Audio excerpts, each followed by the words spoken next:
പാഠപുസ്തകം തുറന്നുവെച്ച് പരീക്ഷ എഴുതാൻ കഴിയുന്ന വിധത്തിൽ ഓപ്പൺ ബുക്ക് പരീക്ഷയ്ക്ക് CBSE അംഗീകാരം നൽകിയതായി റിപ്പോർട്ട്.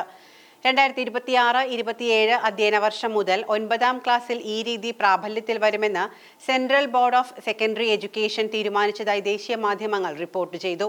കുട്ടികൾ മനഃപാഠമാക്കുന്ന പ്രവണത കുറച്ച് ആശയങ്ങൾ മനസ്സിലാക്കി ജീവിത സാഹചര്യങ്ങളിൽ പ്രയോഗിക്കുക എന്ന ലക്ഷ്യത്തോടെ പഠന സംവിധാനം രൂപകൽപ്പന ചെയ്യാൻ ലക്ഷ്യമിടുന്ന national curriculum framework four school education 2023, ദേശീയ വിദ്യാഭ്യാസ നയം 2020 എന്നിവ പ്രകാരമാണ് പുതിയ പരീക്ഷാരീതി നടപ്പിലാക്കുന്നത്. വിദ്യാർത്ഥികളിൽ പരീക്ഷാ സംബന്ധമായ സമ്മർദ്ദം ലഘൂകരിക്കാനാണ് ഓപ്പൺ ബുക്ക് പരീക്ഷയ്ക്ക് അംഗീകാരം നൽകിയിരിക്കുന്നത്.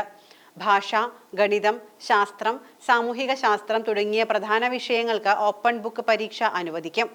വിമർശനാത്മകത ചിന്ത വളർത്താനും ആശയങ്ങൾ യഥാർത്ഥ ലോകത്ത് പ്രയോഗിക്കാനുമുള്ള കഴിവ് പ്രോത്സാഹിപ്പിക്കാനും വിദ്യാർത്ഥികൾക്ക് പരീക്ഷാ സംബന്ധമായ സമ്മർദ്ദം ലഘൂകരിക്കാനുമാണ് ഇത് നടപ്പിലാക്കുന്നത്.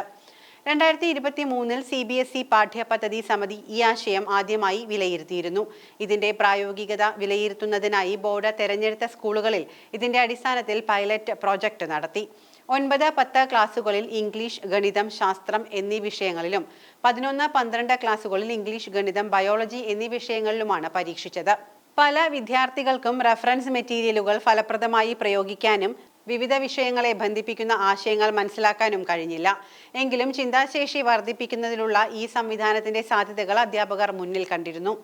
സുഗമമായ നടത്തിപ്പിന് CBSE ഓപ്പൺ ബുക്ക് പരീക്ഷകൾക്കായി വിശദമായ ചട്ടക്കൂട്, മാർഗനിർദ്ദേശങ്ങൾ, മാതൃകാ ചോദ്യപേപ്പറുകൾ എന്നിവ നൽകും. തുടക്കത്തിൽ ഈ മൂല്യനിർണ്ണയം എല്ലാ സ്കൂളുകൾക്കും നിർബന്ധമാക്കാൻ സാധ്യതയില്ല.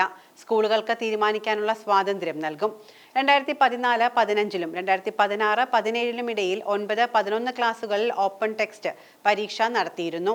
എന്നാൽ വിദ്യാർത്ഥികളിൽ നിന്നും അധ്യാപകരിൽ നിന്നും സമ്മിശ്ര പ്രതികരണങ്ങൾ ലഭിച്ചതിനെ തുടർന്ന് പിന്നീട് ഇത് നിർത്തലാക്കുകയായിരുന്നു. വിമർശനാത്മക ചിന്ത വളർത്താനും ആശയങ്ങൾ യഥാർത്ഥ ലോകത്ത് പ്രയോഗിക്കാനുള്ള കഴിവ് പ്രോത്സാഹിപ്പിക്കാനും വിദ്യാർത്ഥികൾക്ക് പരീക്ഷാ സംബന്ധമായ സമ്മർദ്ദം ലഘൂകരിക്കാനുമാണ് ഇത്തരം നയങ്ങൾ. തുടക്കത്തിൽ മൂല്യനിർണ്ണയം എല്ലാ സ്കൂളുകൾക്കും നിർബന്ധമാക്കാൻ സാധ്യതയില്ല. സ്കൂളുകൾക്ക് തീരുമാനിക്കാനുള്ള സ്വാതന്ത്ര്യം നൽകാനാണ് ആദ്യഘട്ടത്തിലെ തീരുമാനം.